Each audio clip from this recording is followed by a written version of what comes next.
আসসালামু আলাইকুম ভিউয়ার্স। আমি প্রবাসী। আমি আমার উল্লেখযোগ্য ঘটনা বিভিন্নভাবে বলে থাকি। তারই ধারাবাহিকতায় আজকে আমি বলছি আরেকটা কি ঘটনা ঘটেছে আমার জীবনে। আমি এক জায়গায় গিয়েছিলাম, তখন বাইরে থেকে আমরা ৩ বছর যখন হয় তখন নতুন কিছু লোক নেপাল থেকে আসলো। তারা এসে কনিকে ১০ দিন, ১৫ দিন, ১ মাস, ২ মাস হয়েছে। আমি চুপচাপ বসেছিলাম। আমি নেপালি ভাষাও বুঝি। তখন ওদের সাথে কথা বলতেছিল বিভিন্ন লোকজন। আমি পাশে ২-৪ টা কথা উত্তরও দিচ্ছিলাম। ওরা জানে না আমি কি নেপালি না বাঙালি। যাক, তারপরে এক টাইমে ওনারা বলছিলেন যে, "ভাই আপনি কতদিন হচ্ছেন?" আমি আমি বললাম যে, "না ভাই, আমি বেশি দিন হলো আসি নাই।" তো বলছে, "আমি অনেক দিন হলে আসছি ভাই।" আমি, "কতদিন?" তো বলল, "২ মাস হয়েছে।" তখন একটু হাসলাম।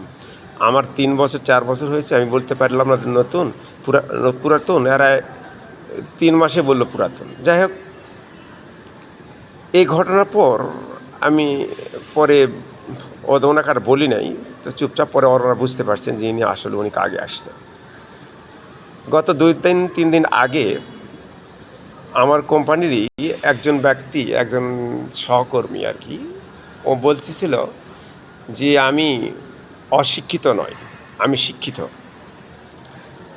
তখন আমি বললাম যে, "শিক্ষিত বলতে কী বুঝায়?" শিক্ষিত অনেক প্রকার হতে পারে।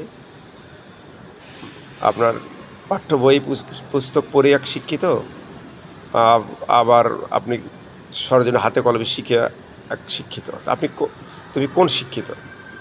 তো বলছে, "আমি লেখাপড়ার ব্যাপারে" বলে যে ও শিক্ষিত। তো আমি বললাম যে, "লেখাপড়ার ব্যাপারে শিক্ষিত আমরা যে কোম্পানি যতগুলো লোক আসছি, এর মধ্যে খুব বেশি শিক্ষিত নাই, ২-১ জন। আ তাদের মধ্যে আমি অন্যতম।" যাক, আমি ও কথা বলতে চাই না। আমি বলতে চাচ্ছিলাম, "তুমি কিরকম শিক্ষিত?" তো বলছে, "আমি শিক্ষিত ব্যক্তি।" আমি শিক্ষিত বলতে কাকে বুঝায়? তুই পড়ালেখা কতটুকু করছো? কতটুকু করে বলছো নিজেকে শিক্ষিত? তখন ও বলছে যে, "আপনি শিক্ষিত, অ তে বিদেশে আসছেন কেন?" আমি বলছি, "আমি বলি নাই তো আমি শিক্ষিত। তুমি এই কথা বলতেছো, আমি তো বলি নাই।" তখন বলল, "তুমি কি লেখাপড়া?" আমার ধারণা সে 6-7 পাস, 6-7 পর্যন্ত হয়তো পড়ছে, বা আ 4-5 বা 6-7-8 এ পর্যন্ত পড়তে, 9 পর্যন্ত হয় পড়তে পারে। ম্যাট্রিক পরীক্ষা দেয় নাই। আ আমি বললাম যে 6-7, 8-9 ম্যাট্রিক পাস, 6-7 এগুলো কি তাদের শিক্ষিত বলে বর্তমান যুগ হিসাবে? ম্যাট্রিক পাস করলে তাকে মূর্খ বলা যায় না। কিন্তু প্রকৃত শিক্ষিতও ওরকমভাবে বলা যায় না।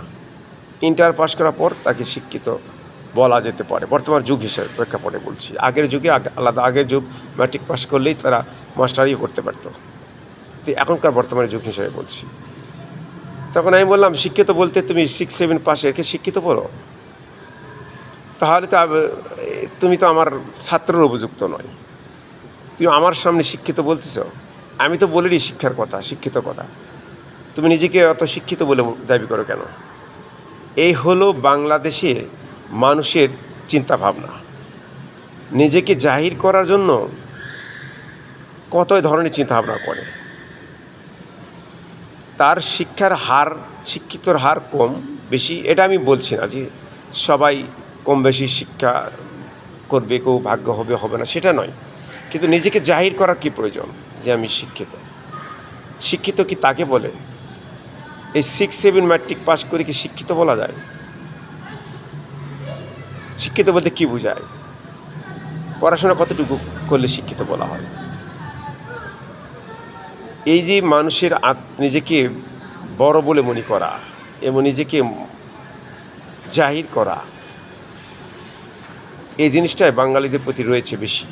আর কতিপয় বাঙালি রয়েছেন যারা কোম্পানির পারপাস সার্ভ করে, কোম্পানির এজেন্ট, কোম্পানির ভালো মন্দ সবগুলো তারা দেখাশোনা করে। মনে করে যে হয়তো কোম্পানি আজীবন তাদের রেখে দিবে। আসলে কোম্পানি আমাদের কোনো সময়, কোম্পানিতে আমাদের কোনো দাম নেই।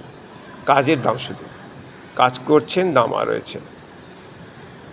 সুতরাং আমরা আমাদের নিজেদের প্রতি বলব, নিজেরা কি করছি, নিজেরা কি আছি, এটা নিজের প্রতি। আরেকজনের প্রতি বা আরেকজনের আ ভালো-মন্দ, ভালো খোঁজ নিতে পারেন। খারাপ বদনাম এরা বাংলাদেশীদের আগেই থেকেই রয়েছে, এখনও রয়েছে।